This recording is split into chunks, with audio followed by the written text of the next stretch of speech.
Do you have a dog or a pet or anything? No, we did, but we We gave had it to away. get rid of him Oh, because because he of the baby. was Yeah, quite Does your vicious. baby does the kid snore or anything like that? not yet. No. You know what my thing is to help me fall asleep? I'll listen to my dog snore. Oh, that's And then like 2 minutes later I'm like, back snores. I snore. yeah. I snore now. Anyway, good intro. Welcome to the FeedBak podcast, everybody. Obviously. My name is Back, and you heard him just now. Our returning champ, the mighty DJ Mel, who's probably recorded most hours of everybody on the show. How you doing, man? I'm good. Happy New Year. Happy New Year. I'm glad to be here. Yes, and you know, I haven't seen you in a minute, but I saw you at the Revolution show, and like we're talking about on the previous show, like as you grow older, like you pick your battles in the sense that you don't go out just to go out anymore. Even if it's date night, you're like, you know what? If we're gonna go, it's got to be meaningful. It's got to be something dope. Especially when this artist that you might not be able to catch again because either they're dying or they're really on tour or whatever. So, Yes. There are, like I was saying earlier, I mean, there's a handful of artists where I've had the opportunity to check them out. mhm. There was like, God, what was it, 07, 08? James Brown played at Stubbs. What? Exactly. Well, when? It was like 07, 08. I forgot. And Where I was just, I? Fuck. Exactly. I mean, I don't Fuck. know. I mean, oh, you I just mean, ruined my year. I mean, I slept on it, and then, I mean, shortly after, I mean, I forgot what year he passed away. he died in 06. Was it 06? He died on Christmas Day. Okay, 06. okay, it was before that. It was Wow, like hopefully. it was no, it was the James Brown hologram. And no, actually, it was right before he died. Maybe a year or two before he passed away. Uh-huh. He performed at Stubbs, Fuck. and I remember, just typical Austin fashion. We're all spoiled here. I'll go check him out some other time. Yeah, I you did know? at a festival sometime. And then a few years later, I mean, he was gone. Yeah, I mean, it's really like that at this point. Like even when I saw Paul McCartney at ACL, I was like, I'm not even a fan, but it's one of those. Yeah, I can scratch that off my list.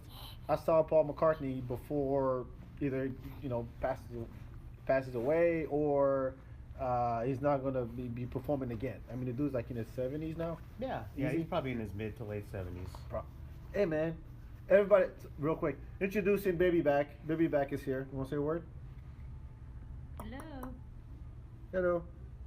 You give me dead air, dude. Nothing? Okay, if you have video, we have video, so you can catch him. Don't grab the mic. All right, I'll get pass him back, so I can do a show. Once you start speaking French, we can get on the mic and we can talk. Okay? You be nice. It's almost bedtime, by the way. Bye bye. Sorry about that. What were we talking about? Oh yeah, artists dying. Like who did you? So to you, like James Brown was up there. Who else?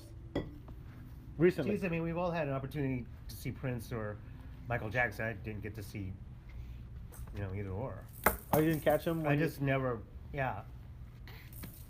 Oh, It's crazy because I 2 nights ago, I rewatched it was Michael Jackson's "This Is It," which is on Netflix, Right. and it was just all the rehearsals before he was supposed to go on tour, and then they were supposed to go to some dress rehearsal like in London Yeah.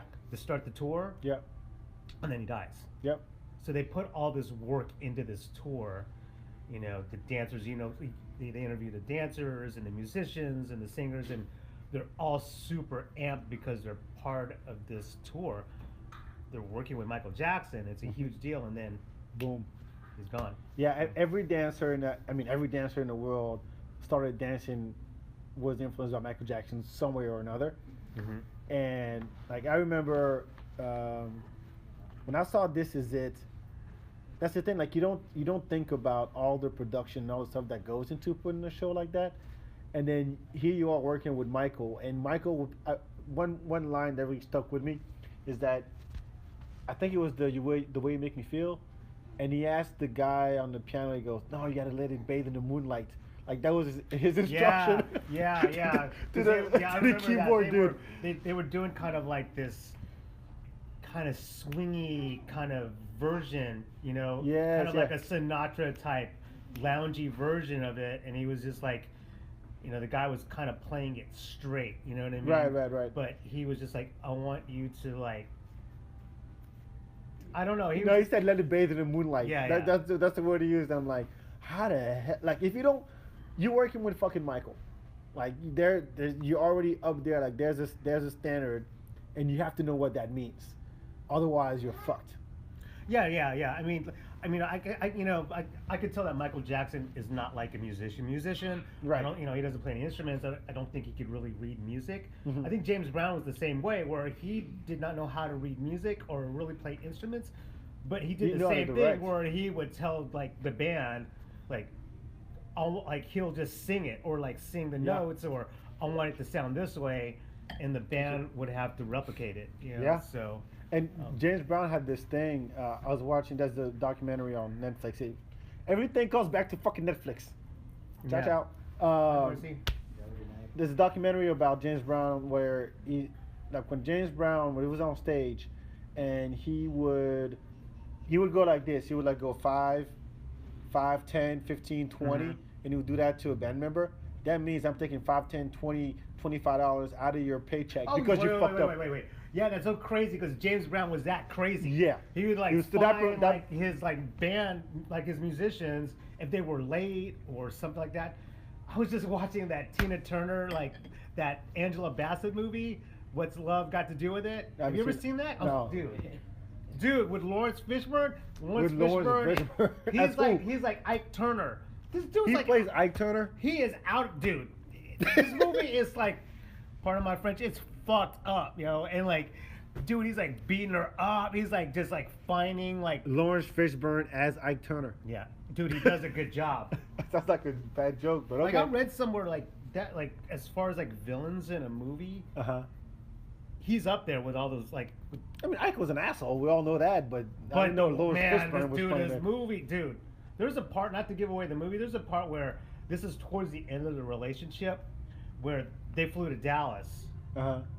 to perform a show, and when they were at the airport in Dallas and they were about to go to the hotel, Tina didn't want to get into the limo, and Ike was like, get in, and she's like, no, and then they get in and they start arguing, and Ike just starts beating her up, and then Tina starts fighting back. You know what I mean? And then when they get to the hotel, dude, they look like they've just been in like this huge brawl and whatever. But it's just everything about it is crazy. Like Lawrence Fishburne does an insane job because the dude was crazy. He was just hopped up on coke. So Angela Bassett plays Tina. Yeah, it's really good, dude. It's so good. How close is it to the real? You think? To the real stories from that couple? Well, I think this was based off.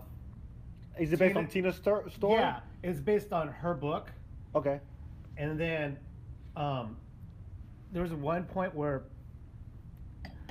Tina teams up with Phil Spector, the Wall of Sound guy, the producer. Uh-huh. And so it's funny because when Tina teamed up with Phil Spector, I really don't think Ike was into it. But later on down the line, when Ike was on his way out, I think that Phil like befriended him, and then I think he spoke at his funeral. But anyways, like in an interview, Phil said like, this movie's a piece of shit. Like it's just total trash. It's not- well, yeah. but I don't know. I just refuse to. I don't know. I mean, there's. I'm not too big on bio movies.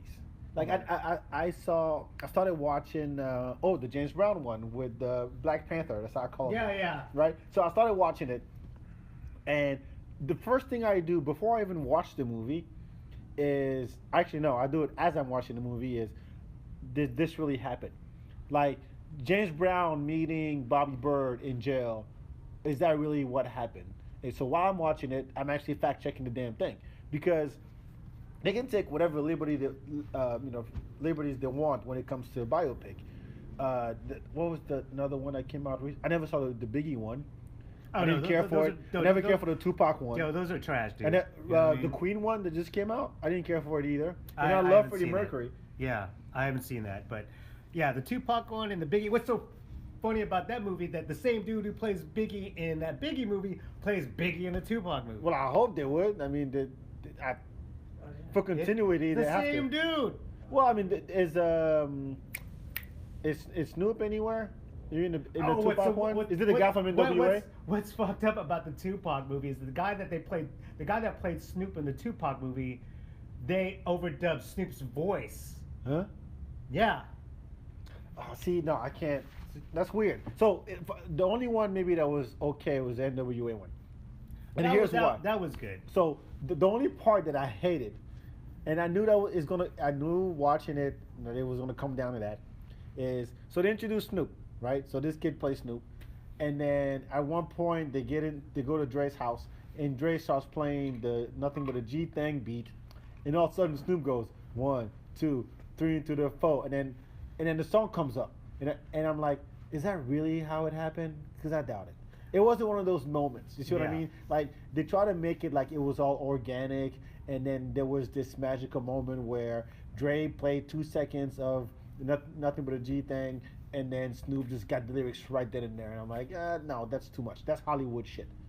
Yeah, I mean, and that's sure my it was beef with embellished a biopics. little bit. Yeah, sure. But I don't. It's even movies that have. Man, this turned into a movie fucking review show because we talked about movies in a previous show. Yeah. No, but that's okay. We can move on to other shit. No, but it's cool. But any movie that's based on a true story, to me, it's always okay. How close was it to the true story? The parts of it is Hollywood stuff, and part of it are true. And I spend my time trying to figure that out versus really enjoying a good movie. So. Gotcha. Yeah. Well, with the not to continue to talk about the Tina Turner movie. I mean, it was one of those movies where I was kind of drawn into it, where I wasn't like, how you watch the Biggie movie or the Tupac movie. You know what, that dude? Yeah, of course, the dude that played Tupac looked like Tupac. Sure. But, but I got lost in the Tina Turner movie. I wasn't thinking, oh, that's Angela Bassett, and oh, that's what's Homeboy's name in The Matrix? Lawrence Fishburne. Yeah, no. What was his Morpheus, right? Morpheus. Yeah. That's more. Oh, you can't get that out of your head. Or that's the dude that was the little kid in Apocalypse Now. Yeah. Got killed on the boat. I mean, we all do that when you watch a movie and you go, oh, that's so and so from so and so, and then you can't get that out of your head. Mm-hmm. Especially if you're that character, like if what's his name, Jaleel White was to make any movies, you're like, no, that's fucking Urkel. Sorry, I can't take you seriously. I can't take you seriously. To me, you're still Urkel, and it sucks. I'm sure, like as an actor, it sucks when you're known for that character, and all of a sudden you try to switch your career or try to do something else, or play more serious type characters or whatever, and people still remember you as the dork in that whatever movie. Yeah, it's gotta be annoying. But I like it when people have come across initially like a certain way. Uh-huh. They're known for being like, oh, like for example, like Rodney Dangerfield being like he's the jaded old guy who doesn't get any respect. Yeah. And then you see him in Natural Born Killers, and he's like this terrible evil dad. He was really? Juliette Lewis's dad, remember? Nah, I don't remember. He was all feeling her up and shit in the movie, remember that? No. Dude, it was like this crazy. Y'all giving me homework like the best couple seriously, shows. dude. Like that's the crazy thing about him. Like he's like this funny comedian guy, like talking about how he doesn't get any respect, and then you watch Natural Born Killers, and he's like this dirty, perverted dad, wearing a dirty wife beater, white tank top. Excuse me. It's wife beater. Okay? Are you buying into the PC shit? Man, you just never know, dude. You know what I mean? Like, I hate. No, look, man. Like, first of all, when you start giving disclaimers before you start talking, to where you have to say, "Oh, this is my opinion." Well, here's the thing. Go ahead. Like, for all of us here in the room, it's okay. You know what I mean? But there's certain words like that the trigger one? that you could say 10, 15 years ago and it was okay. You say it now and it's like, I mean, there's hell to pay. You know what I mean? And I don't walk around saying the F word and like the C word or what F word? Now you're making me say the F word in my head. And calling calling a certain group of people, a word that kind of sounds like granny. You know what I mean? It's just I don't want to be taken the wrong way, and I understand that those words can be hurtful. Now, like I mean, I was at the pet store the other day, no, serious, real talk, and like the guy behind the counter. We started talking, and he was just like, we started talking about the '80s or whatever, and then we started talking about '80s movies, and I just said, yo, like, if you watch like some of these like funny movies from the '80s, they're fucking crazy racist. If you like it by 2018 standards, Sure.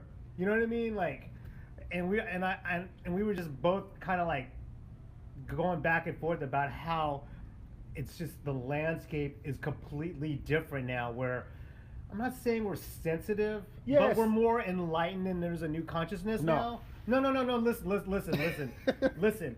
I feel like we are moving forward in a lot of things, Yeah. okay, but we're moving backwards on a lot And of that's things. one of them.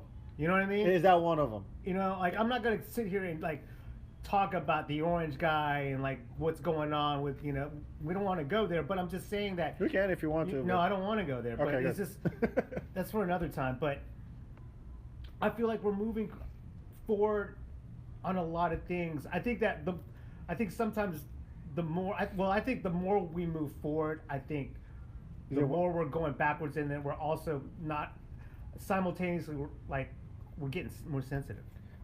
I think it's one step forward, two steps back, because at the end of the day, and I've said this many times, I think that the vast majority of people are just okay, or just good mannered people, right?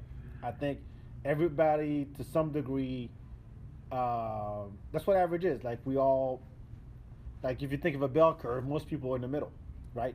And then you have these extremes, and that's who's the loudest, and that's who we pay attention to, and that's who gets covered.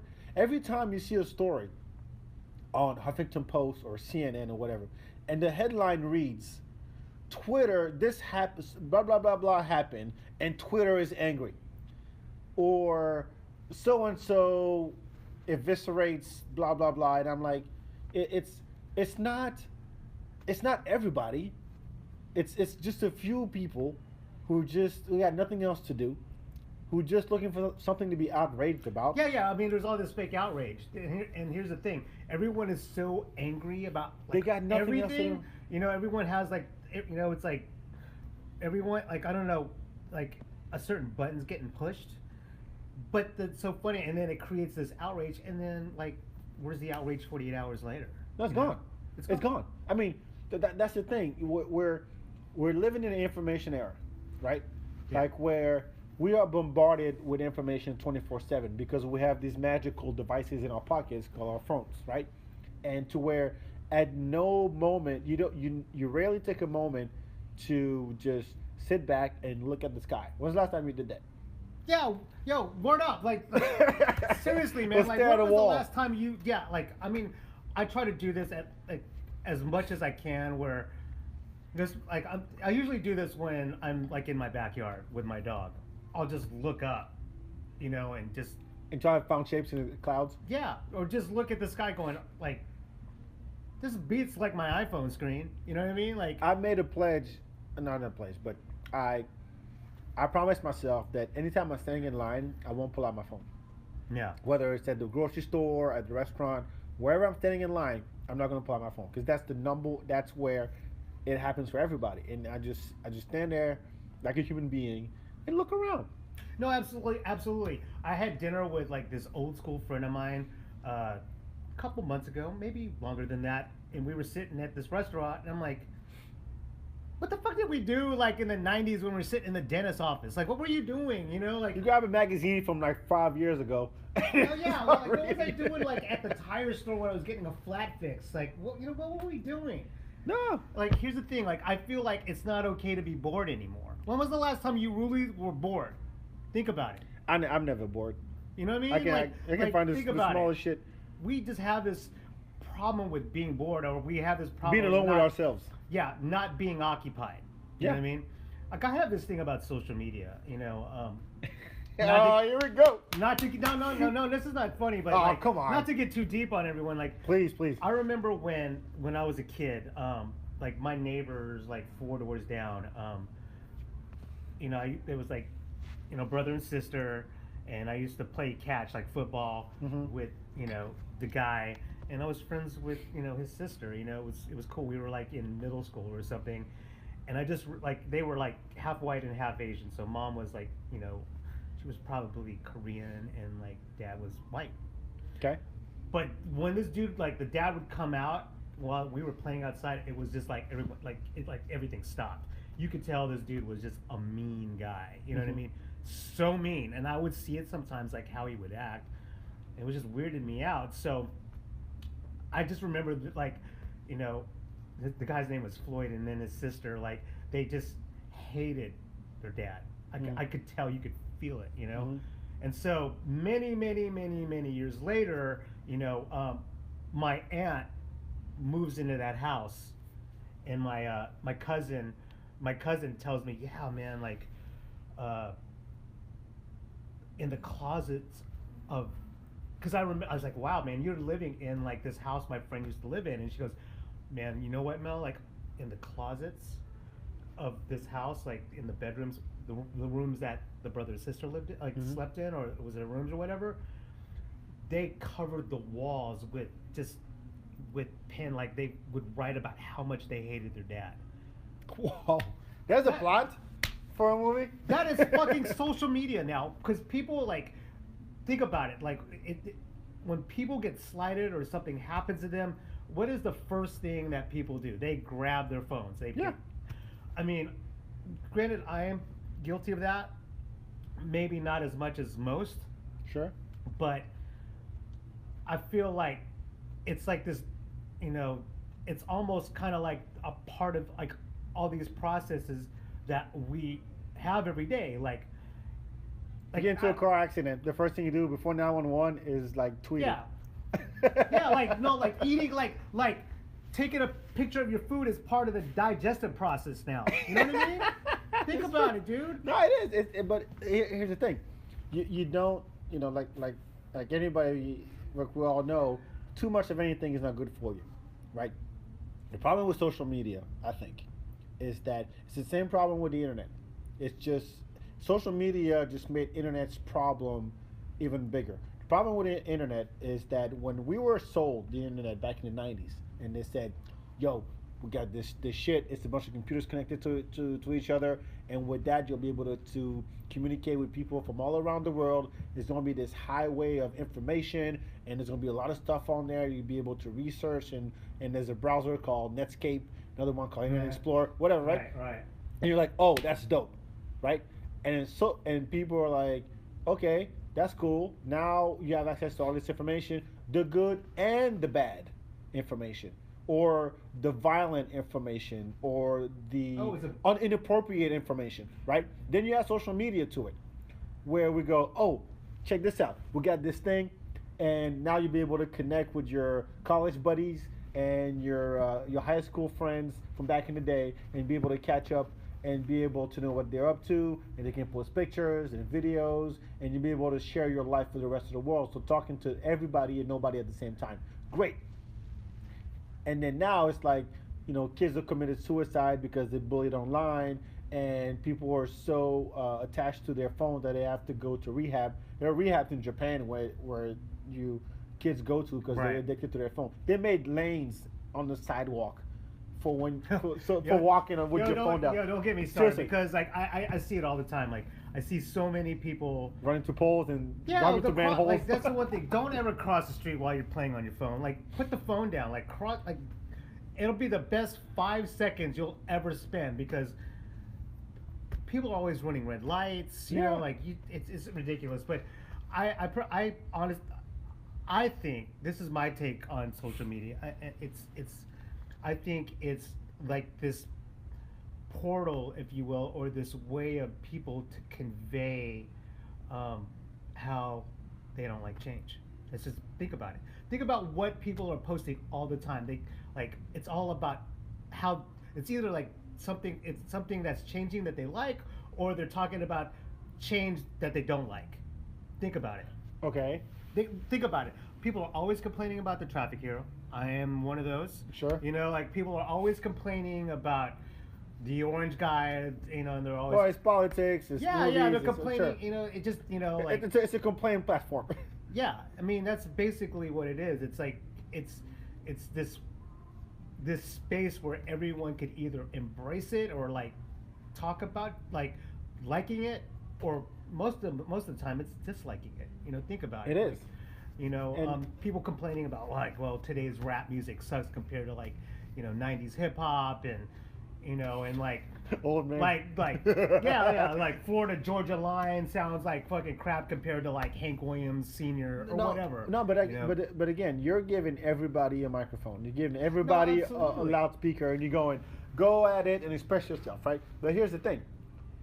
At the end of the day, people cannot accept opinions anymore, because whatever you put on there, whether it's on Twitter, Facebook, Instagram, whatever you put on there, it's your right to go on there and then put out and spew out whatever the fuck you want, right? Now, because that information is up there, when it's up there forever. Even if you delete it, somebody took a screenshot of that shit Sure. and is going to post it later, right? But now you have to deal with the consequences of it. Whereas if you had had that conversation with that person face to face, where there was an actual exchange, Yo, a lot of times that that would never happen. that would never happen. That would Because never people happen. don't have No. the balls to confront someone in person. No. You know what I mean? I got insulted once. I think I don't know if I talked about this before, but anyway, my sister. There was this guy that was talking about. It was during the Black Lives Matter, like when Black Lives Matter was at its peak, right? Right. And this guy started talking shit about, you know, why I'm not a racist, like this long ass paragraph about how he's not racist, but you cannot reason with black folks because they're violent and blah blah blah, Oh, right? geez, Okay, so there's an entire thread going on. I'm Sure. talking like 100 comments deep. My sister tags me in one of them and goes back, like, is in back, like, check this out, right? Check this dude out. I'm like, look, I ain't got time. First of all, it's Facebook, and it's not a real conversation. Just people posting articles that agree with what they're saying, that confirm it's what they just believe, mob, right? Yeah, it's just mob mentality. Everyone's like dogpiling. Right. Like that's the thing about what you're saying is that people will flock to like-minded people. You know what I Right. mean? Yeah, that's so how it there's works. like there's a line drawn in but the there's sand. an algorithm that does that too. So Yeah. I literally commented on that thread, yo, I ain't got time for this shit. I'm at work, and you know, this is why we can't have conversations anymore, because people just post on there, and then this takes out. The dude isolates me and starts talking shit about me, and I'm like, And, and that's when you it just don't even confirms my respond. point. Well, and you just don't respond to it. You know what I mean? Because the thing about like people like hating on you or sending comments like that, it's like when you don't acknowledge it, if you don't even acknowledge their existence, like they might as you know they don't exist. If you don't even dignify any of it with any sort of response, it's dead in the water. Oh, he told me. I'm like, look, you're just saying that. I'm not. If we were face to face, you probably wouldn't say these things. He goes, yeah, I will. Give me your address. I will find you and shit. I'm like, look, man, I ain't got time for this, seriously. But the point is, when the conversation is digital, whether it's on Reddit, on Twitter, Facebook, It's Instagram, straight up text message. You can never ever. There's no emotion to it. There's no tone to it. There's no color. No pun intended. No, you can't tell. tone how tone it- does not translate. You know so what I mean? Yeah. There's yeah. there's no nuance or anything like that. You just don't know what's going on when they text it, and you'll take it the wrong way. You know what I mean? I've been guilty of All that. caps means you're screaming. I've been guilty with that, like with like in the past many times with like even just simple text messaging, whether it's like my mom or my family or Uh-huh. or like a friend. I will take whatever they text me the wrong way, and then I'll see them, and it's like, yo, what are you talking about? I was just like, I text K. I Yeah. hate when people text K though. Yeah. It's kind of fucking annoying. But like, since tone does not translate via text, what I hate the most when it comes to text messaging. Text messaging is great to just send information. Like, yo, meet me at blah blah blah. Or this is like an email. That's how I see it, right? It shouldn't be back and forth. We could have just picked up the phone and like ironed this out in 2 minutes, and now we've been texting for 2 days, right? Sure. But people who text back and forth, and then you're like, I'm tired of texting. Let's just call, and then they don't answer the phone.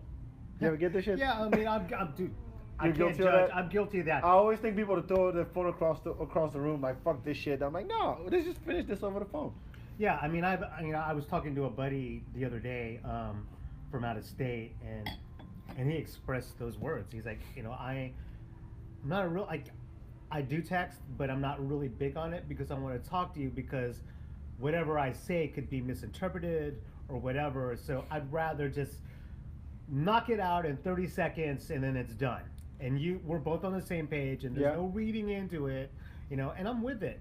I'm guilty of that too, where I won't respond to texts, and I'm sure there'll be a lot of people that will watch I can this attest or to it. hear I can attest to that. Yeah, where I mean, sometimes like last night, after the Texas game, when I got home, I had dinner, and I started watching the Kansas City game. Cowboys. And then the Cowboys game. Mm. Kansas City played, and then Dallas played. Towards the end of the Kansas City game, I started getting really sleepy. You know what I mean? Like, because I had to be at Frank Irwin Center super early, and I was so tired. Like, and people were texting me, and I didn't even want to. I'm like, you know what? I'm so tired. I don't want to deal with this right now. Well, and I'm like that a lot. Where like, if I'm so run down like that, I don't want to talk to anybody. I mean, that's when I completely shut down, and and I know some people will take it personally. You know what I mean? No, they didn't know you. They know your schedule. Yeah. That's fine. But there are people who will take it the wrong way. It's they will take it the wrong way. Like you would say, "Yo, Mel," like right now, like, "Hey, Mel, how's it going today?" And I'm just like. Well, okay. I'm sure you've had people like straight up like you've been around people like, like, hey, Tom, Dick, and Harry, what's going on? And they just don't say a word to you. Like, hello, I'm like 2 feet, away from you. Like, be polite enough to reciprocate the courtesy. You know what I mean? Well, here's the thing. If it's face to face, like I will always. I was raised to where. If you walk into a room and you know people, the thing to do is to acknowledge them. I was raised that way. Now, the thing is, it depends on what your texting behavior is. Like my texting behavior, I reply pretty quickly because I always have my phone on me. Sure. Right. So, for example, my mom, when my mom texts me and she's in Africa and there's like 6 hours difference. Yeah. Where does your mom live in Africa again? Senegal. Okay. My dad just retired, so they moved back. Yeah. Someone was asking me like, "Where's your friend from?" And I'm like, you know what? I don't know. I totally forgot. Wakanda. That's where I'm from. Wakanda. Wakanda or Zamunda. Pick one. But yeah, like I have the good or bad habit to reply quickly to text messages. So if my mom texts me and I don't reply within a minute, something's wrong. And I could be doing whatever. Oh I could be taking a yeah. shit. I could be with the baby. I could be driving. But if I don't respond, then she'll call me like back. What's wrong? I try to call you and you text me. I text you, you didn't reply. I'm like, Mom, but that's a bad habit that I gave to mom, like that I do with my mom. Right. Not to change the subject. Like, go ahead. I mean, I don't know if it's gotten to the point in your life where like when your parents call you, like you're expecting something bad to happen. No. Like for me, I talk to them once a week. Okay, well, see, with my parents, they're getting older. You know what I mean? Uh huh. And like when my mom's like how old? Like what's up? No, like 60s? my parents. Yeah, 60s, 70s. Yeah, they're up there. They're like in their 70s now. Uh-huh. And so when my mom like for example, my mom like called me at 11:30. Yeah, that's weird. 2 nights ago, and I was just like, and I'm like thinking, they should be in bed. You know what I mean? And I just got weirded out. I'm like, God, I when I saw that, I'm like, oh my God, like, I hope everything's cool. You know what I mean? I've just been thinking like that, and I know it's weird and irrational, but Well, as you parents get older, yeah. Yeah, that's normal. I think that's normal. yeah, and I think it all stems from like a couple years ago when my grandma was going out. Like my mom was constantly like texting me and calling me and like, "Yo, Mel." She didn't say yo. She said, "Hey, Mel." She goes, "Hey, Mel." Oh, this is your mom. No, yeah, my mom's saying yo. Your mom doesn't say yo? My mom would contact me and say, "Hey, Mel, like, get your things together. You might want to buy a plane ticket because I think this is it with your grandma." And every time And it happened a handful of times, and then she would like call back, like maybe a day later or 48 hours, and she's like, "Okay, your grandma's okay for she's okay, but be ready," Oh, And it was man. like that for like a few months, Mm. and then it was like Were you there? Did you make it? I got to see my grandma maybe less like a few weeks before she passed away. Because I was going back and forth a lot because like Where are they? Los Angeles. Oh, okay. So I was flying back and forth, and it was just a crazy experience, and I don't really want to get Sure, into sure. it too much, but I think just that weird feeling when your parents are like contacting you at weird hours, it kind of brings that kind of back, brings that back a little bit. It's kind of like PTSD a little bit, where Yeah. I've talked to other people where they kind of feel the same way. Like, man, whenever I hear from my parents and they're getting older, like sometimes I think it might be something bad, So I was getting older too. I mean, Yeah.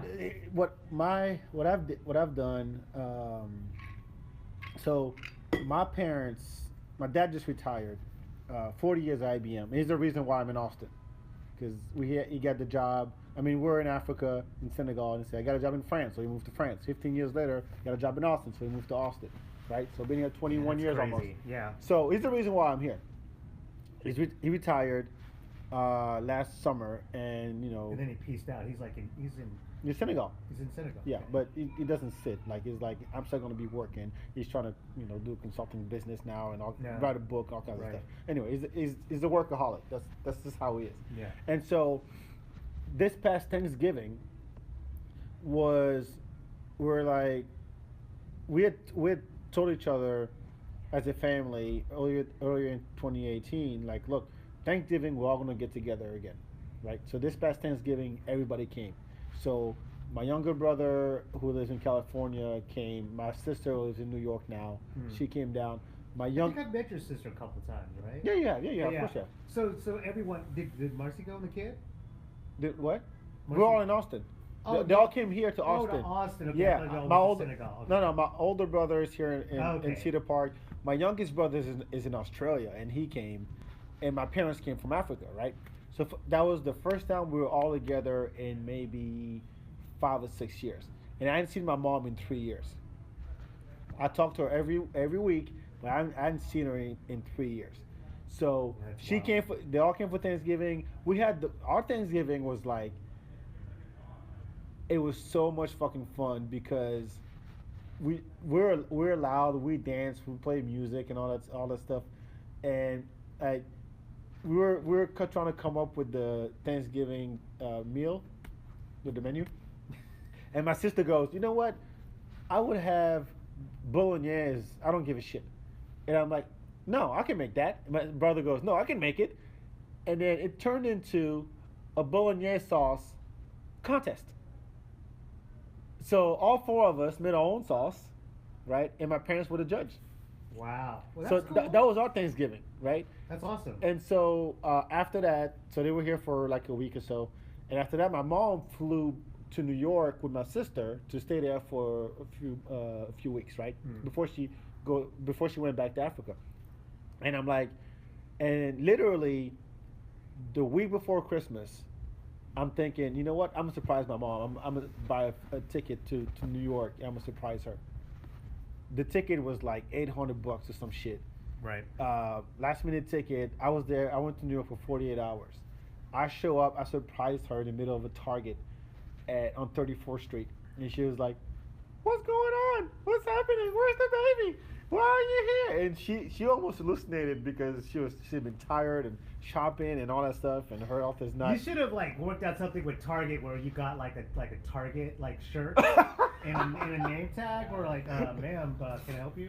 Need No, some I help?" came out of nowhere, and I called her on the way. I was in the lift on my way to downtown Manhattan from Right. Harlem, and I said, and she asked me, "So how's the baby?" I'm like, "Yeah, the baby's good. He's napping right now." Marcy went out with her sister, like I'm still in Mhm. Dallas or whatever, Mhm. and I show up, and she just like, she froze, and she had to sit down, and so I spent 48 hours with my mom, and we ended up going to this joint. I just looked up a place in on the east side where they serve couscous, and there was like a club in the back. I got to, you know, have a couscous royale. If you ever had a couscous royale, I don't think there's Yeah. one in Austin, but have couscous. Well, How often do you go to New York? not often. I was there in June for 48 hours again to Okay. visit my sister, and I had to take care of some stuff for my dad. You need to go to. Have you been to Miss Lily's? That I don't fucking know. That Jamaican. I think there's like maybe three of them, two of them. I can't remember, but I've been to one of them, and What is it? it's a Jamaican restaurant, and it's like full on dance hall, dude. It's just Oh, like, they got a dance hall club in the back. Because the minute you said something about like the restaurant with a club in the back, I just started thinking about Miss Lily's. You would love it. No, look, I mean, the more I think about it, and I went to New York twice in the year, which is rare. Both times 48 hours, and both times like I went out by myself and did some crazy shit. Yeah. Like when I was there in June for 48 hours, the first night on the Friday, I bought tickets to the UMTV Raps 30-year anniversary. Oh, you went to that? Yeah, I went to that at the Nice. Barclays Center. And then the next day, we went to this brunch joint in Harlem. And I think I talked about this before, but brunch there, often they got shit on brunch. Because their brunch, dude, let me tell you. Yeah. They had two DJs. We're supposed to just go there for a couple hours, have brunch, and come back and kind of walk around downtown, right? And we stayed till fucking 7 p.m. from noon to 7 because it was a fucking party.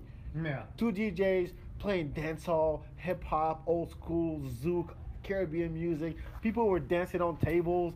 Even the staff was like rapping and singing along Yeah. and shit. And I'm like, that's the kind of energy I like. That's cool. Like, I have this thing about brunch. Remember when brunch was, I'm going to go eat breakfast at 1 p.m. or 2 p.m. and, Sure. you know, we're going to start the day off a little late. When did it become like a douchey extension of the night before? I don't You know. what I mean? Like, it's just weird. It's just Like weird. you get drunk off of mimosas and shit. Bottomless.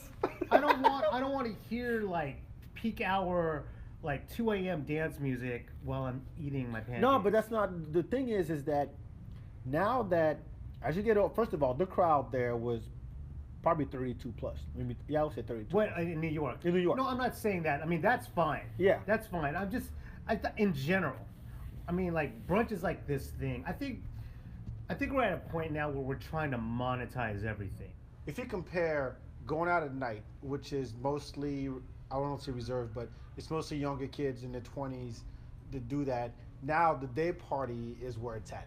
So if you're gonna have a brunch, and you're gonna extend that on the Saturday or Sunday, where it's a day party and you spend maybe 2-3 hours, and then you don't have to feel hungover the rest No, of the I get it. Yeah. I get it. I mean, so I think that's more the appeal than we were just trying to make a buck out of this. Yeah, no, I get it. That's why I started throwing those early parties. It was because of that. There you go. Yeah. Because That's the point. there is definitely, when I have to, explain to people about the early party, I have to tell Well, tell them. people what the early party is. So. Okay. The early party is something that started last fall. The Reds, the Scoot Inn, they were hitting me up to play at the Scoot Inn. They, for the longest, were wanting me to do something there. And I just didn't know what I wanted to do there because, one, Casbah is like at 310. That's always going to be there. And That's about the 80s party. I didn't want to waste Scoot's time because they have a limited amount of events there per month because they're in the middle of a neighborhood right down the street. Oh, really? That's right. They can't throw like 30 outdoor shows in a month. They have like a limited number, so every outdoor event has to count. You know what I mean? Right. So I didn't want to waste their time, and so when they asked me once again, because I'd been kicking around this idea already. I'd started like first thought it was like I wanted to throw an event where it was like parents and their kids, because I feel like kids. It have to be a day thing. I wanted it to be a day thing, and I wanted it to, at first, I plan on doing this in the future. We're throwing an event where the parents could bring their kids, and they could all have a play date, and the kids could be in this safe, controlled area where they could just, jump up and down and roll around in the grass, listening to like old disco music or something like that. And the parents are like, oh, I could just leave my kid there and let him run around, and I could just socialize with all these Right, other right, parents. right. And get drunk and dance. Yeah, absolutely. So which led, and then when the Scoot approached me, I was like, you know what? I think I'm gonna throw this early party thing. I'm like, it'll be perfect. You know, it'll start at 8 p.m. and end at midnight, and so it'll do a number. It would be perfect for a number of reasons. One, it would serve a certain demo in this town that is completely underserved. Like you were talking about young people. Nightlife is geared towards, for younger people here in town. Yes or no? You know what I mean? There's like I think I think there's both, but I think there's this this group of people that are either early 30s, young parents, or have more demanding jobs, and they can't go out on a random Saturday night and get fucked up. Sure. You're right. So yeah. So for me, and I fall in that category now. Yeah, and and that's the one thing for the longest, even right before Nasty's, like when Nasty's was still happening right before it shut down. Mm-hmm. All my friends were like, yeah, I can't make it on a Monday. Right. I've got kids, I've got a real job, yada yada yada. So, so that was the other reason. And then now thinking about it, like after throwing the first few early parties, I also have a jump on everyone. You know what I mean? Where like this crowd could go, dance their ass off from 8 to midnight, and if they want to go out somewhere else, they can. But I have them first. You know what I mean? Or they don't go out at all after. And then you made their night. Yeah. And so I mean it's a great concept, and I think that more and more people are looking for these alternatives because the bar scene is not where it used to be. The other day I was walking around with a friend just on East 6. Right. And I was and my friend only been here for like a year or two, so he missed out on all the stuff that was happening on that side of town. I'm like, look, I remember like Thursdays there was You Love I had a thing at fuck was that? Shit, let's take it back even further, dude. I mean, there were like you like sorry to interrupt, but I mean there were like certain events during the week back in the day, like and I'm going way back. Oh, there was a disco night at the Ritz, which is now the Draft House. Right. Yeah. Upstairs was a disco night. You know what I mean? They had, and then there was like always something going on a particular night, like every night. Yeah, I mean, Hump Day. All yeah, that Hump shit, Day Wednesday. You know Tuesday was Manny's joint at Fez with Boombox. Thursday, I mean, there was always something going on. But that's the thing. Like, what I was trying to explain to him is that that whole generation has moved on. Either one, there's two things that happened. One, that generation moved on. Either they got other jobs, they're not in the nightlife anymore, or the place got shut down and now it's condos and shit, right? Yeah. So if it's so either way, it's gone. And I was telling, it's like, well, there's still a few places open around here, and I'm like, yeah, but that you don't understand. Like there was an agenda. It's the kind of shit that you just you save for. You're like, you know what? On Mondays, you can find me at Nasty's. On Sundays, you can find me at Red Fest. Like, that was on everybody's radar. Mm-hmm. So now, and that to go back to the early thing, and to earlier the brunch show over in New York, you have to. It's not about where it's at. It's about who's doing it, and it's about what kind of vibe is it. Because if it's a vibe that I can quote unquote subscribe for or under, I don't know what the word is. Like you will find me there, right? But it's not necessarily with the actual place. It's about who's doing it. If the DJ's dope, if people will show up or good people, then you can find me there. Yeah, Nasty's is a perfect example. I mean, tons of people would go there on Mondays, and then they wouldn't even fuck with it any other day. Like, right. I mean, it was. I've never been on any other day. It was crickets. Never been. I mean, granted, they had other nights with bands and which did Nobody fairly cared. well, but the folks that would go there on a Monday would never go there on any other night. Right. So, I get it. I feel like with the early party, I had no expectations, and when I put it out there in the universe for everyone to see, for the first one, you were like, if I did something else, yeah, you polled the people first. But come on, whatever you do is but I had no expectations. I knew that this was something missing, right? Well, I think there's a void in this town. I honestly think that There is, because okay, I went to it was the Red Fest reunion at the And W. how was that? I mean, did it even replicate the vibe that, or was it like, okay, well, this is kind of random? No, because it felt like a fucking reunion. The Okay. people that I ran into there, Okay. or people that I hadn't seen Yeah, since it goes back back then. to what you were saying. It's not so much the building, but the Who's people, doing it? Yeah. I mean, he brought back Inverse was there, Curve was there, fucking Manny, Swing, they all played, and then Curve cool. finished, right? So my point is, whether it's, I mean, I think this is something that must be happening in other cities, and correct me if I'm wrong, you travel way more than I do. But you can have a dope concept, right?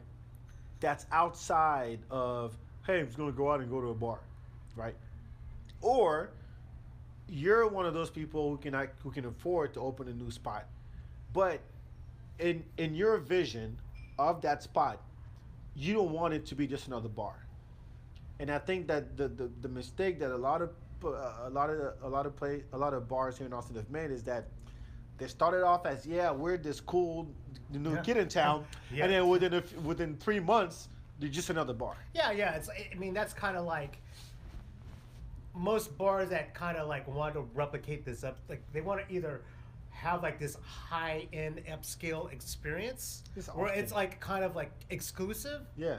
or they want to replicate this Vegas thing, which I think is hilarious. Like, if I want a Vegas experience, I'll go to fucking Vegas. Well, let me know ask what I you mean? this.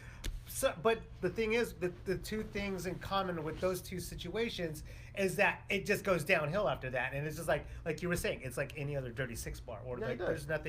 there's nothing special about it. It's just a bar It or is. a club. But I think that maybe this is an Austin thing, but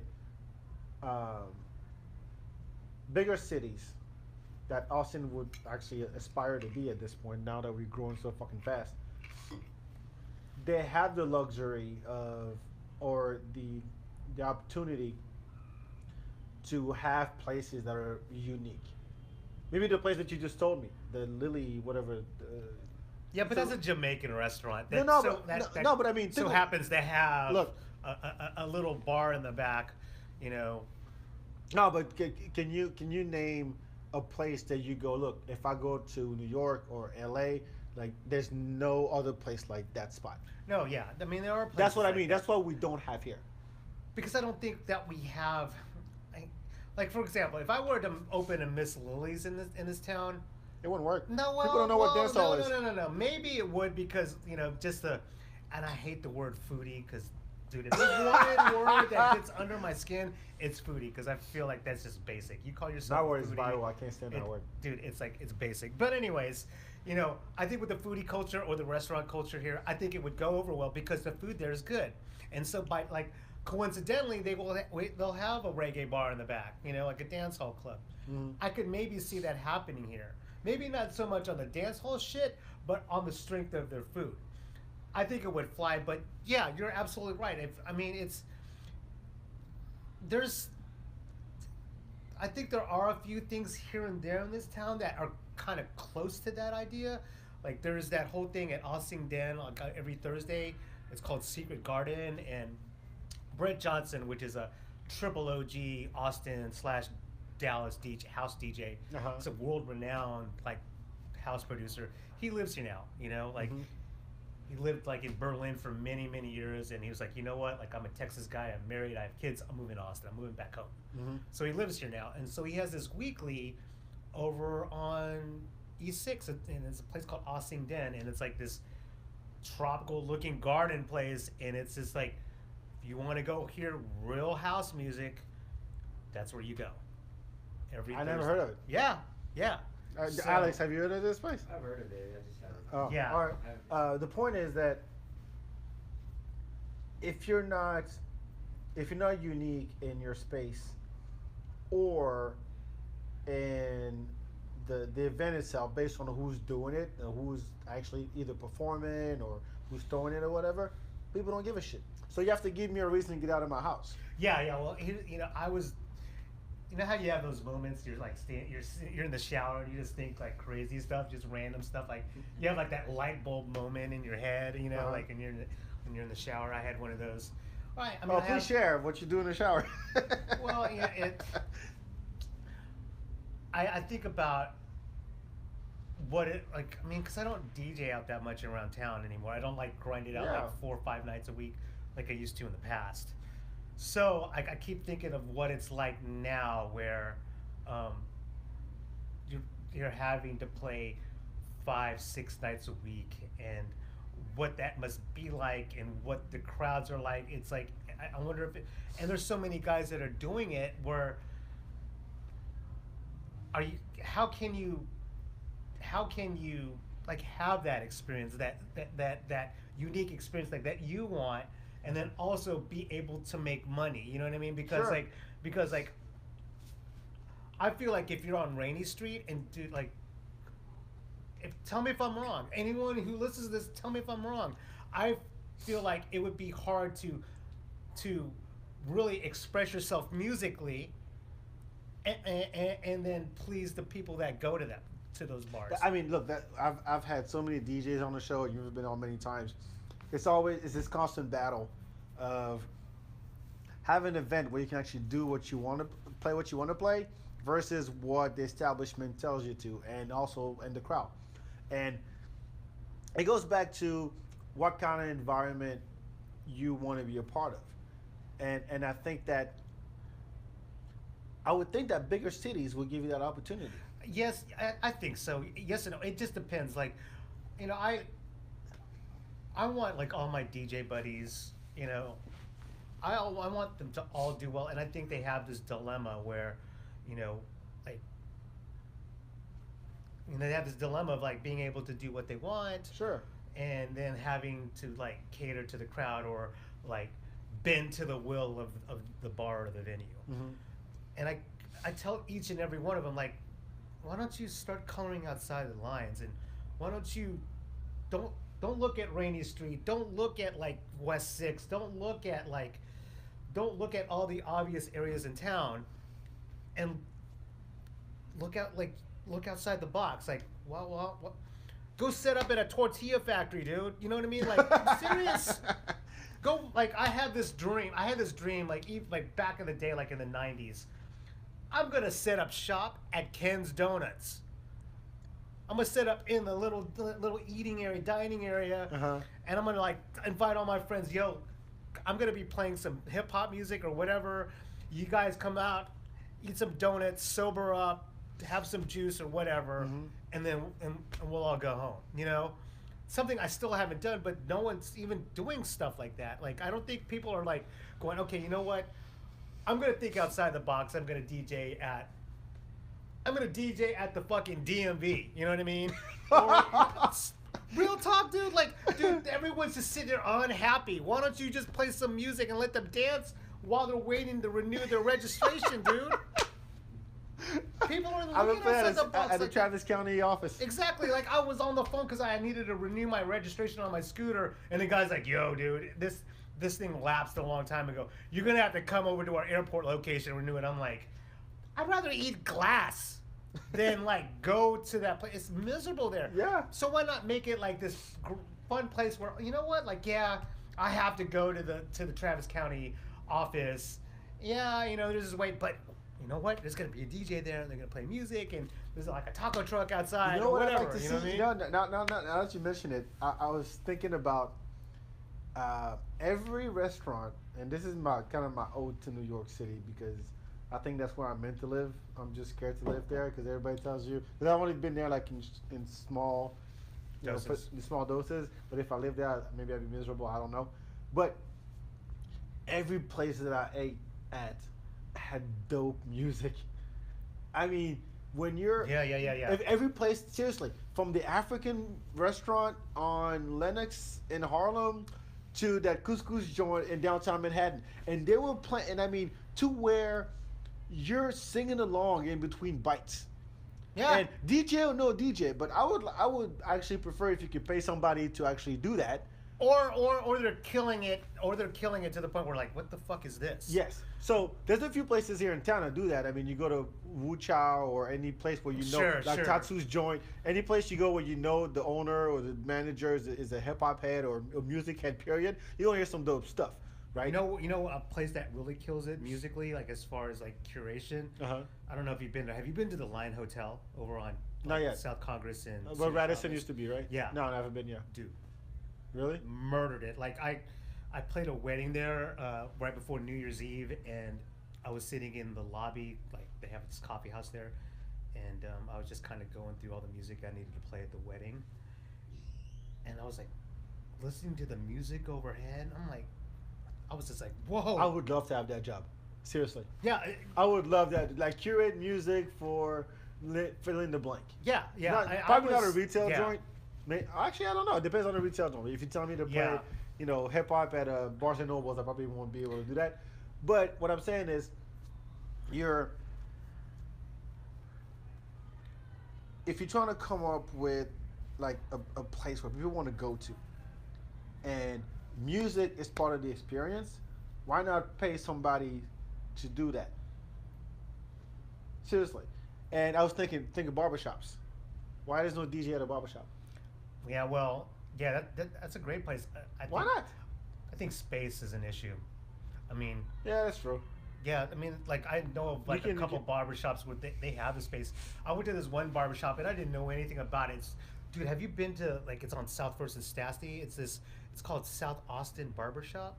No, I get my hair cut like up north. Yeah, well, I didn't know anything about it, and you know, dude, I watch a lot of YouTube. When I'm bored, I'm like, okay, Yeah, that's my go-to like too. there's this one channel I watch where it's just guys getting their beard trimmed and all this kind of stuff. And Okay, you're really bored. There's something oddly satisfying seeing some dude that looks like he was Really? he's been like locked up, like he's been like closed in a cave for like 2 years, and he's all looking all like the Geico caveman dude, and then he comes out with like this Clean cut shit. razor sharp fades and shit, you know what I mean? And like, All right, it's whatever just works for you, man. Anyways, like, I watch it,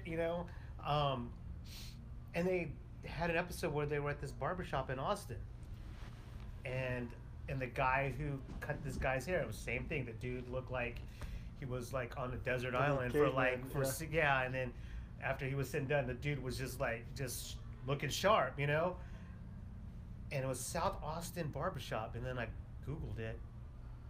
It's right in your neighborhood. Dude, it's like a 3-minute walk from my new place. So I went there. And dude, like, in the video, it looks like this room we're in right now. Uh-huh. Huge. I walked in that, dude, I thought I was in a submarine, dude. Everyone's like sitting in the waiting area, like everyone's all like elbow to elbow, and they Well, were- I mean, that's just an example. But what I'm saying is, overall, if you add a DJ, like you said, pop up in a donut shop, Yeah, well, I will say this. I think I am with you. I'm all about like thinking outside of the box and like having your event like at like an old an old Shriners Hall or Night of Columbus place or just An abandoned unusual warehouse. places where you can have church. stuff and not like the obvious place where you know what, I want to DJ on Rainy Street. No, don't DJ on Rainy Street or all the obvious places. Think outside of the box. You know what I mean? But some places shouldn't even have a DJ. Like sometimes like they're like places where like there's a DJ everywhere, and you're like, why do you need to have a DJ? give me an example. Go to Vegas. Oh, There's a DJ everywhere, in Vegas? dude. At the Hard I Rock? DJ'd in Vegas for like monthly for 4 years. Oh yeah, that's right. The Cosmo, right? Yeah, and like I mean, when I was a DJ, I'd walk around, like Vegas, and like there's a DJ everywhere. See that? Okay. So there's like DJ like. Who was telling me that? Like, there's DJs, like, I don't know if it's on in the Vegas. sidewalk. No, bathroom DJs. Wait, what? Bathroom DJs. You know You're how those not playing. You know those high-end like clubs and shit Yeah. where like there's a bathroom attendant. He's got the towel on his arm, and there's like 50 different colognes and like mouthwash and Yeah. and then there's a DJ. Are you shitting me? That's for real. I can't name a place. A bathroom DJ? The entertainment of How low is how much do you think Yeah, you get paid? like the entertainment director of the Cosmo told me about that. I was like, "Are you serious?" He's like, "No, man, real. I'm being for real." Like, How hungry are you as a DJ that you're gonna DJ while people taking shits? dude, there's probably like I remember there was like this new Taco Bell concept on the strip the last time I was there. I'm sure they have a DJ in there. Okay, You know- well, that's stretching it. That's stretching But it. you know what I'm saying? Yeah, yeah, You know. but I think that okay. Are you familiar with the I don't know if they still do it, the decentralized dance party? Are you familiar with that? Was that here? No, it's they did it years ago. I don't know if they still do it. It's these two vets, right? Came back from the war, Afghan war, and they're like, all right, we want to throw parties now. So what they do is that they have a transmitter and in a backpack and an iPod, and they tell everybody, let's meet on the corner of this street or that Oh, street, gotcha. and then Okay. everybody got to bring It's kind of like a silent disco thing.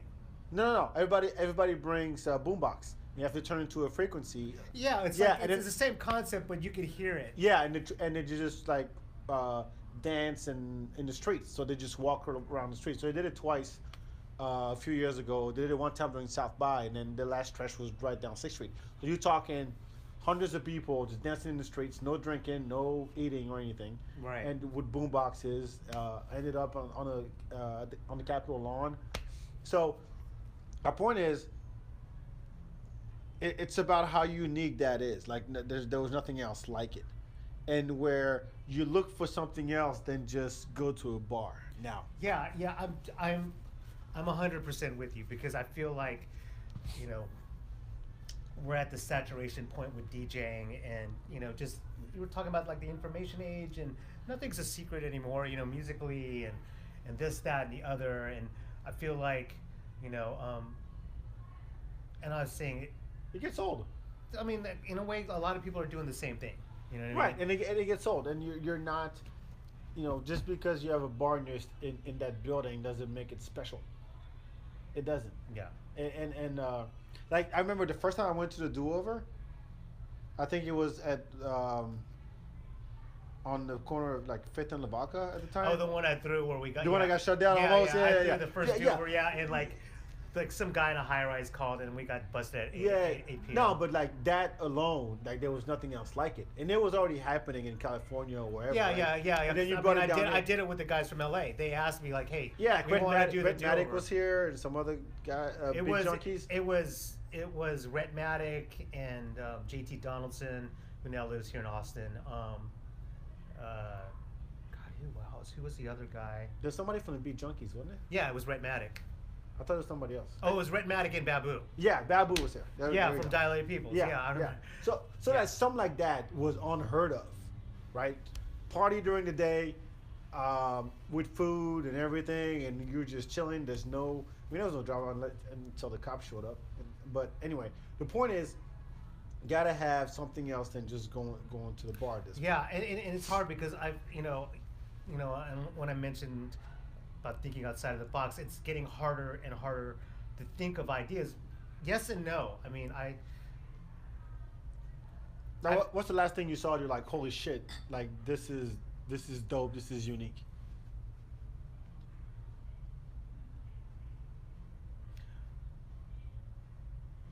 Maybe you DJ'd or just no, not me, but I like what Neil Armstrong's doing in New York, where it's called Dinner and a Mixtape, where I think that he connects with a chef, and it's like you pay X amount of dollars, and it's like this full, like this inclusive experience where you go in, you pay your $80 or whatever, you get like this 4-course meal, which is amazing, and then you get a mixtape, and then I think he DJs after, and so that's cool. Yeah. You know what I mean? Yeah, that sounds dope. I'll sign up for that. I'll pay the $80 or $100 or whatever it is. Yeah. But I'll make a night out of it. It's not a even if it's once a year. Yeah, I will say the thing about the early parties and even Rock the Casbah, I think what it is, yeah.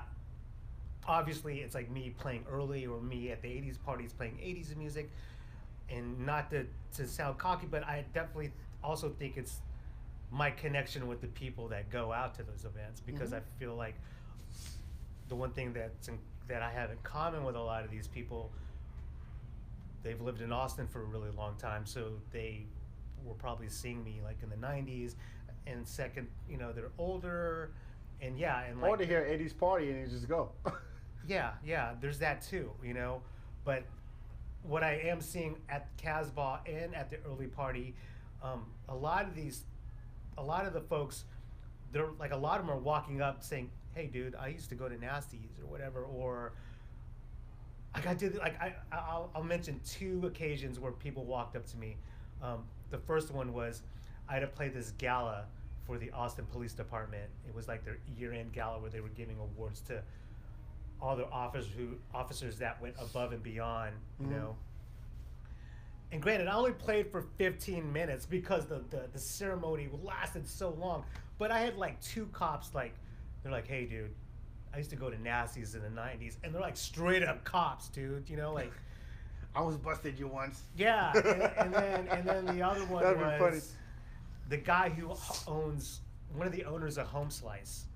I played their holiday party in December, and he walked up to me. He's like, "Mel, the first time, like, because I played like their very first holiday party when they first opened on South Congress, like 07, 08. It was a long time ago. But he walked up to me and he said, "The first time I ever saw you, you DJ'd in a garage on the east side."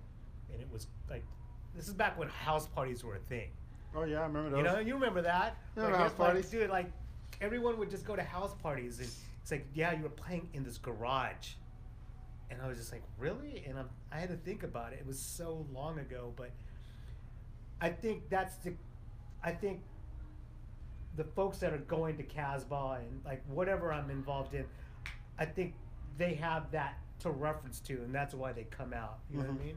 As opposed to like, well, we're just gonna go out and, luck of the draw and see what happens. All right, I'm gonna throw a curveball at you.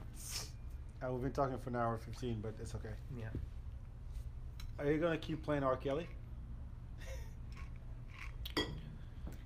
That's interesting that you say that, because I don't know. I probably won't, but Did you play it to begin with? I don't keep up. I don't know if you did or what. yeah, I wasn't the ignition is so good to I me. wasn't like hardcore, like, there was like R. Kelly in the public announcement. They, he did that, like, that New Jack Swing song called "She's Got That Vibe." I don't. You need to listen to it. I think you'd like it. Okay. And then like, feeling on your booty, and ignition and bump and grind and big chips and. Yeah, Fiesta, all that. But I don't know. Like, I think it goes back to what we were talking about earlier. It's that outrage right now. Everyone's dogpiling it. I'm not condoning his behavior because I think it's whack. I think it's terrible. But I don't think I'll play his stuff because I just don't want to go there and upset people. But but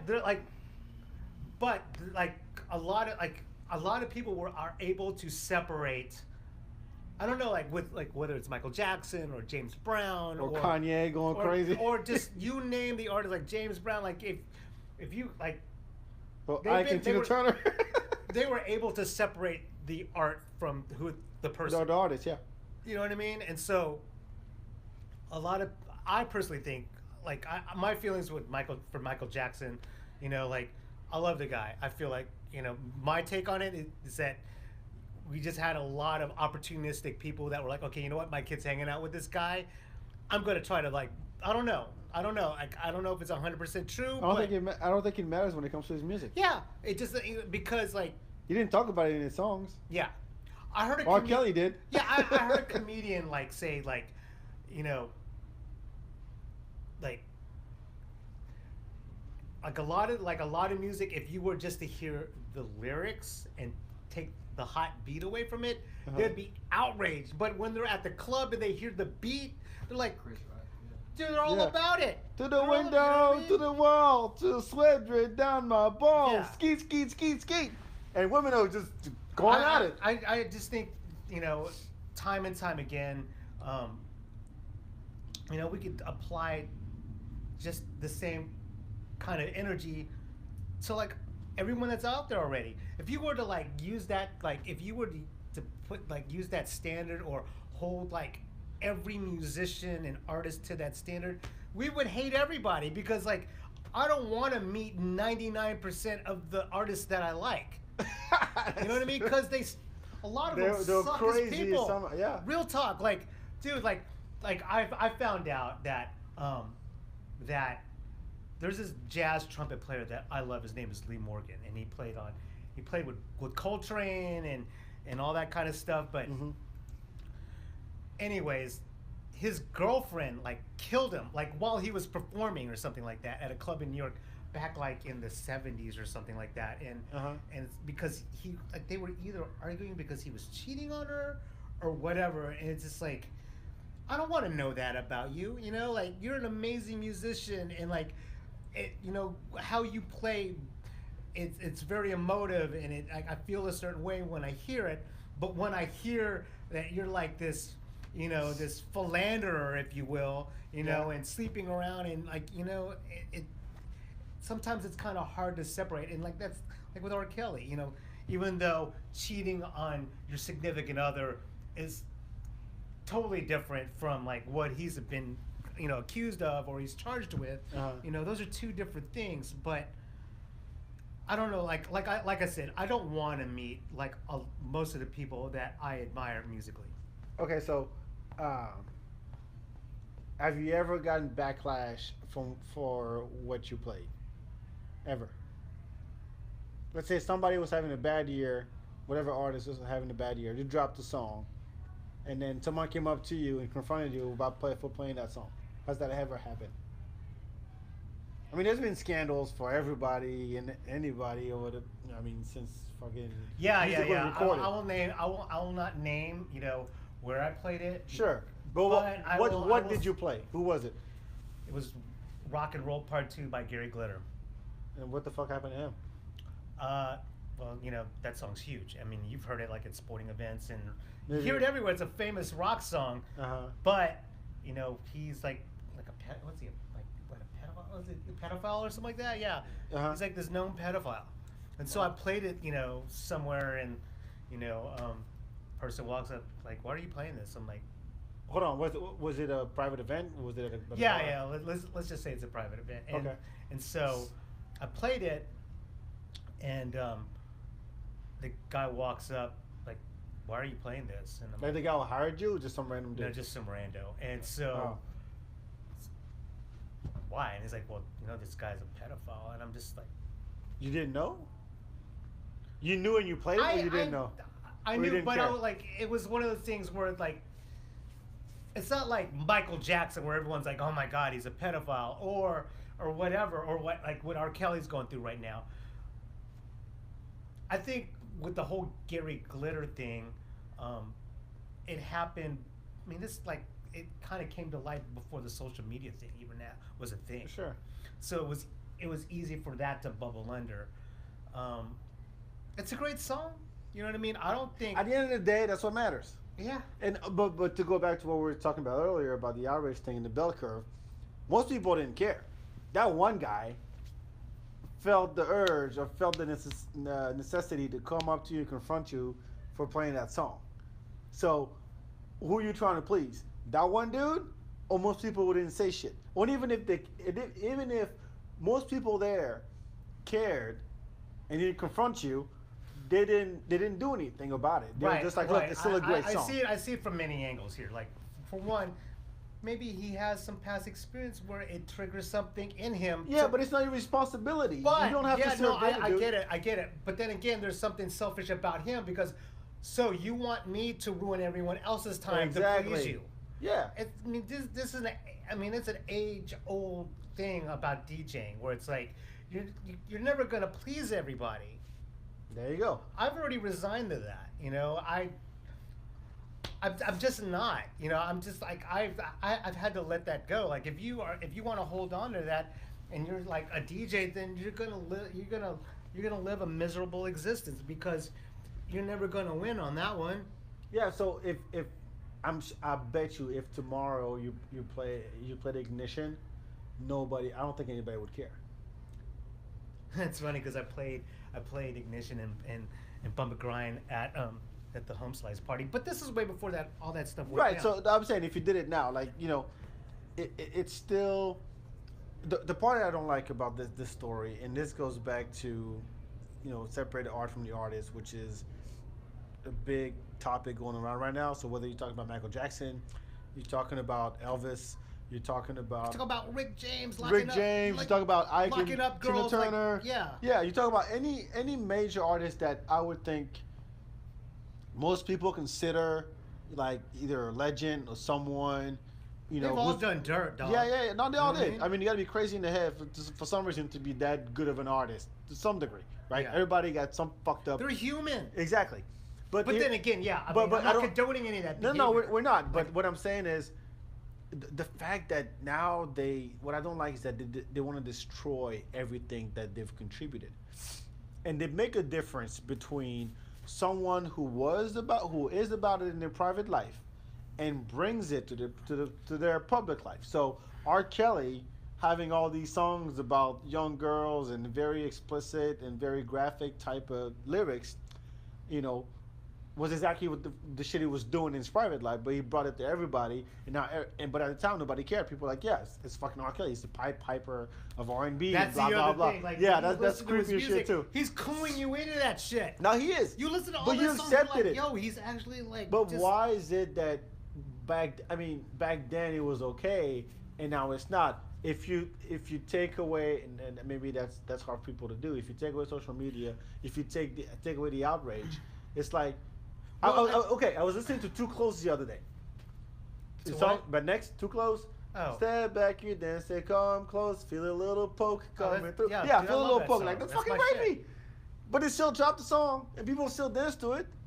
Yeah. So I don't. Again, it's about the minority being the loudest, and that's what people pay attention to, and that's what companies and radio stations and fucking advertisers pay attention to, because now they're like, I was reading an article Right. the other day about after the R. Kelly thing dropped, and then that documentary came out.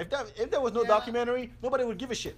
Yeah, no, absolutely. I mean, here's the thing, let's just take R. Kelly out of this conversation and let's just look at the other musicians and just whether it's celebrities or everyday people and the internet. I think that the internet right now doesn't want to accept the fact that people can change. Yeah. They'll like burn you for something that you said 20, 30 years ago or What something happened to like Kevin that. Hart? I think that's some bullshit. What happened to Kevin Yeah, Hart like- with the Oscars? Like the people that are like up in arms about this, we all have the capacity to change. You know what I mean? The way I was like in 2011, to where I am now, with the way I look at the world and the way I feel about things and how I treat like relationships, and like from then and now are two fucking different things. I think it's people are able to change. You know what I mean? No. I People mean, will go through your tweets and search. If you're gonna search for something, chances are you're gonna find it. Oh, well, you know what? One of the reasons, one of the contributing things that made me, it was just the whole relationship thing, but also when that whole thing happened with the White House. Right. When I was about to do some stuff with the White House, The my Obama buddy, days? my buddy who worked with Obama, he was like, the White House is a little, really, they're a little leery about your social media presence. I'm like, okay, well, what? And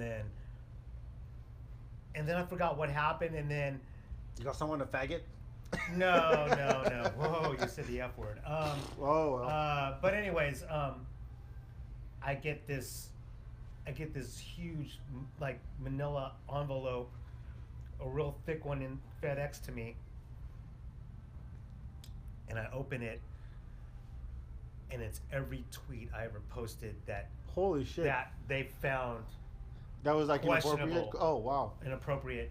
And I'm like, how can you go that far back? I'm like, I don't even know how to. They started from my very first tweet up to that day. And it's not like you tweet one all the time. Or No, if you but tr- it was just, dude, because I was gonna be playing around kids and stuff like that, and I was playing, at the Easter egg roll and just whatever. Yeah. And when I went through, like, it was all printed up, you know, it was in chronological order. Like And- highlighted. Yeah.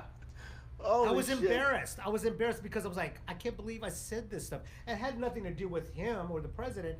It was just like stuff that I would say. Did you feel like you had to apologize though? No, I didn't apologize. It was just like, dude, like I just looked at it all and I'm like, man, this is dumb and petty. You know what I mean? It's just dumb. Well, on whose part? On my part. Oh. There was a lot, you know. I mean, it's the White House we're talking about, so I get it. But still, I think. Okay, yeah, I did it because I wanted to be part of that. You Sure. know, and of course, but at the same time, I went through it all, and it was embarrassing.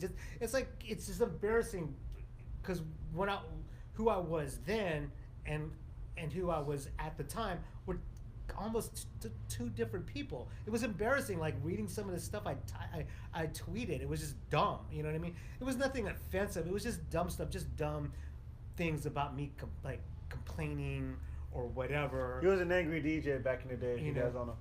Yeah, you know, it just. It was an angry DJ.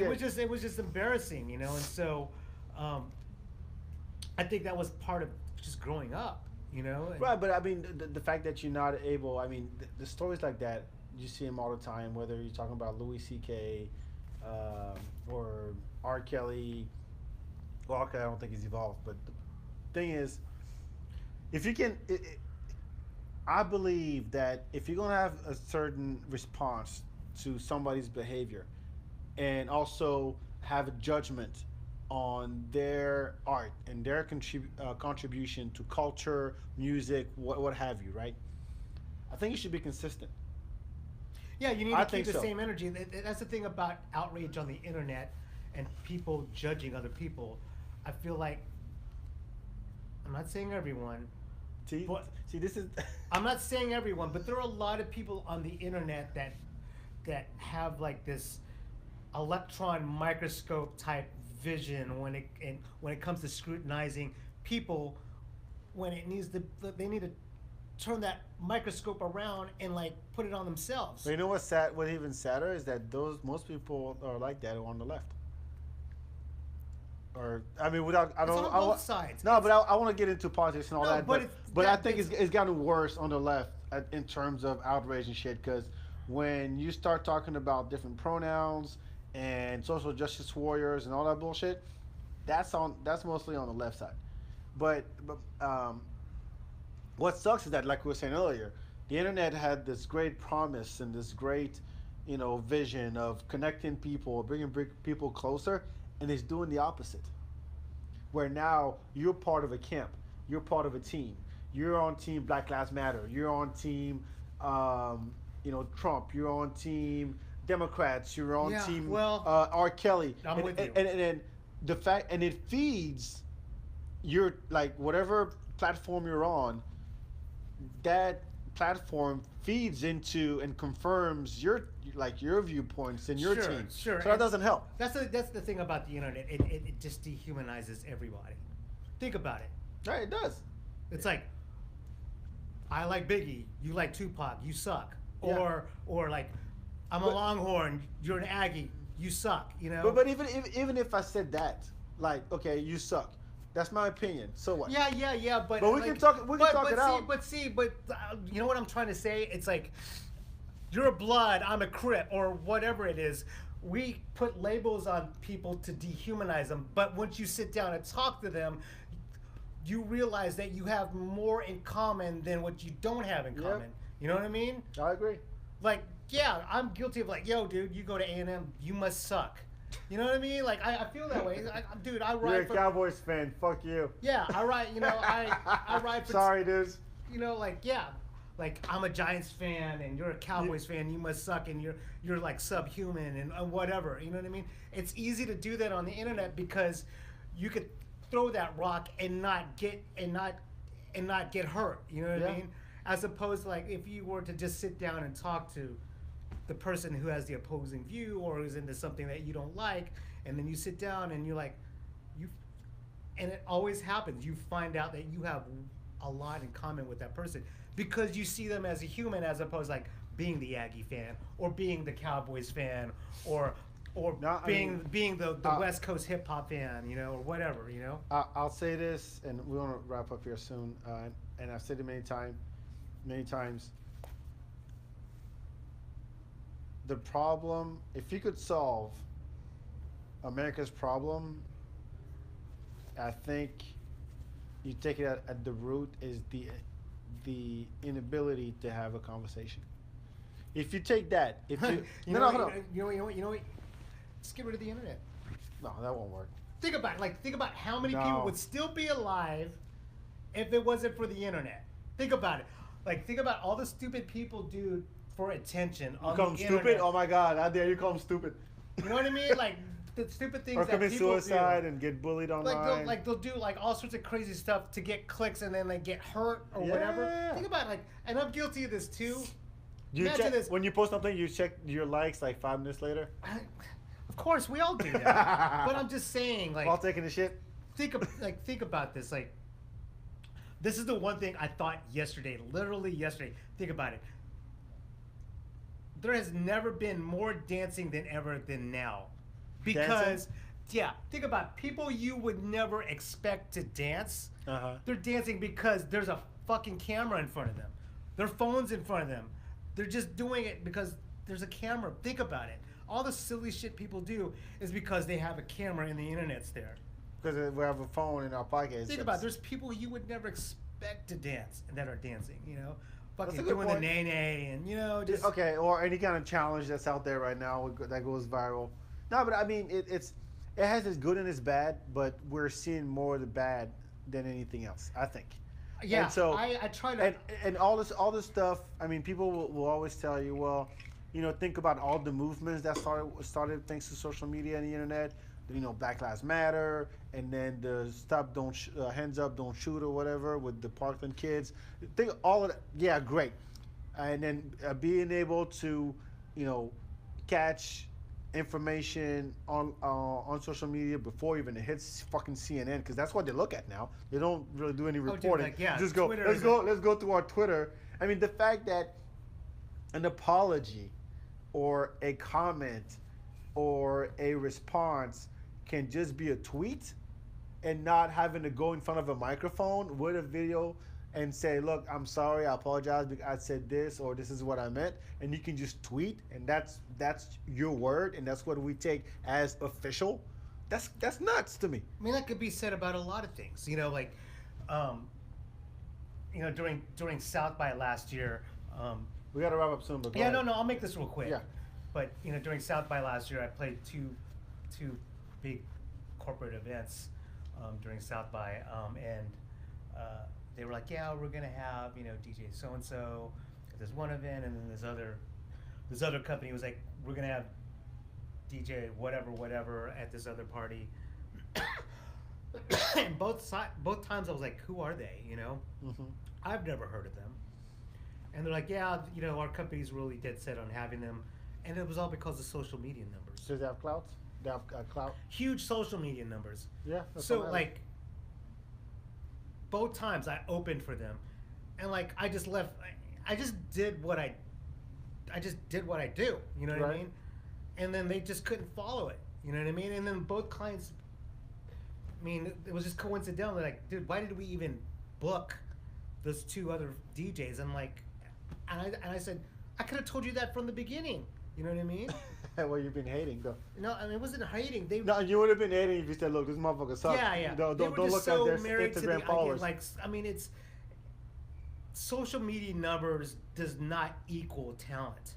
I totally agree. And everyone knows that. No, that's the thing. Executives, people make decisions, don't know that shit. They look to younger kids and say, hey, we need somebody to do this event. Who do you know that's out there? And if they don't ask that question to people who are actually connected to that world, they just go by numbers. Yeah. Like with modeling now. Yes. There's like with modeling now where, Any kind of brand is trying to do anything. Yeah, looking good does not cut it anymore. Right. Like if you have this chiseled look and you have the look that the brand wants, Yeah. that's all fine. But they don't care about that. Like I watched an interview where they interviewed like this model where like, yeah, I got passed on a lot of work because I I didn't have 40,000 Followers. followers on Instagram. That's They're why not we- even like modeling agencies and brands aren't even going to touch you until you have that number. It has nothing to do with your looks. I mean, yeah, that's important, but Like I have a dope podcast, but I don't have sponsors because I don't have crazy ass download numbers. We'll yeah, work on I mean, that. I know. No, like, props to you for doing this because you're in a space where it's wall to wall people that are doing this. you Now, know? yeah, everybody and their mama got a podcast. And you know what's funny too, and I'm not. I don't think the podcast world, and I'll close on this.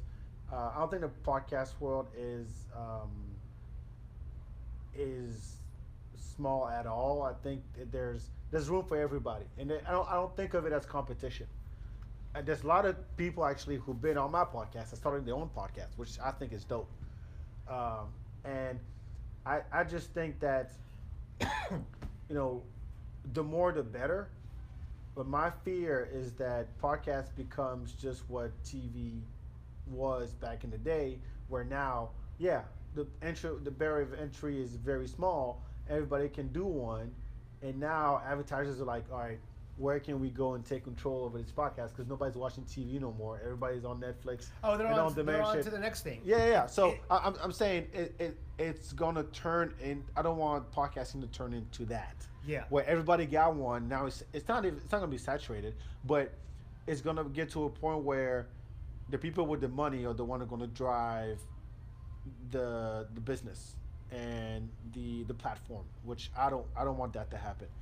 But anyway, you want to wrap up, man? I know we could talk for hours. Yeah. It's been an hour and a half, and I want you to come back more often. Sure. Now that I'm here.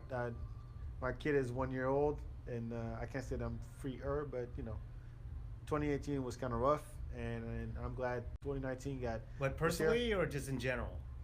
Well, in general, with the baby, the surgery, and all that stuff. So he had a heart surgery in September. Oh, that I did not know. Yeah. Okay. So now we added Is he that. good? Yeah, You he's seem- good. Yeah, you he saw looked- me. He has all he the looked energy in the really world. good in here. Yeah, he's good. He's good now. But 2019, I definitely want to bring back the podcast. So what I'm keep, maybe not as often as I would like. But like I said, I like this new format where we just shoot the shit. Like I didn't have a agenda. Not with you. Yeah. I think it's good. We can There talk were a about couple whatever. things I wanted to talk about, but we can do this some other time. Yeah, you always got shit you're gonna talk about. We'll go for the record next time. Go for the record. You know what? What I want to do, like I know this other podcast, they do like a 24-hour marathon, where they just set up the mics and just have people just rotate, just come through on the mic and start talking. I want to do that at some point. I think that'd be fun. I think that would be cool. Like you raise money for something, and then you just have you catch some of these people like after a gig or something. Or I mean, you do it for 24 hours. yeah, so yeah, totally. But I'm just saying, as far as content for those 24 hours, you could maybe catch someone like after they've DJ'd, or Yeah. like if they're in a band or whatever, or if they're like a nurse and like, so how did it go at the ER tonight? Like You you know do a what I mean? 24-hour party, and then there's a podcast studio in the back, and whenever you want to come and get on the mic, I just wonder feel if you free. could get a cop. I wonder like if they have to talk to someone before. I don't think. You I can know get- cops. I know cops here. I think that'd be fun. That'd be interesting. I told them too. Yo, yeah, real quick, like when I did that gala with APD, like, dude, you have like this preconceived idea of like what cops are, Uh-huh. and like the line for the awards at this gala was super long. I mean, they gave I think they handed out like over 100 awards, and I had to Is sit. it best something every time? Like No, the it was like it was crazy because most arrest. Congratulations, No, it was Officer Bob. it was like, and they really need to trim it down because like it took a long time. I think they'll figure it out, but they were like, the officer would walk up on December or like whatever January 15th or whatever. Officer Smith answered a call in the 1500 block of yada yada yada. There was a person with a weapon threatening to kill themselves. It just Sure. went on, and so for that he saved the guy, and for that or arrested the guy, and so You get a Medal of Honor. Or so something. with that effort, Officer Smith gets the blah blah blah medal or whatever. But anyways, like there was a long line, and just hearing these guys clown on each other, it was just like, dude, they're just like regular people. It was so, they were just like bagging on each other. And then this one cop walks up to me and he's just like looking at my gear and he's just like, oh, turntables, huh? And I'm like, yeah, turntables. He's like, I got some CDJs. And I'm like, oh, okay. He's like, yeah, we're talking after this. And I was just like, it was just funny. He's like, I used to DJ. And I was just like, I would hope. I know a couple of cops. And I've told them, I'm like, I would love to have you on. But I mean, I like this new format. I think it opens up a lot of topics, and always got shit to say. So again, Mel, always a pleasure. thank you. Thank you for having me here. And subscribe to the. By the way, where can people find your shit? On Twitter, it's at DJ Mel. And then on Instagram, it's DJ Mel takes pics or something. DJ Mel takes pics. And then, of course, you can go to djmel.com and find everything there. All right, good stuff. The FeedBak.com. That's where all the shows are, all the archives. They go deep, like 4 years deep. I've had all kinds of people on. Subscribe on iTunes, wherever you listen to podcasts. And follow on Twitter, Instagram, Facebook, all that good stuff. Thank you again for tuning in. Appreciate it. We'll talk to you next time. Ciao, ciao.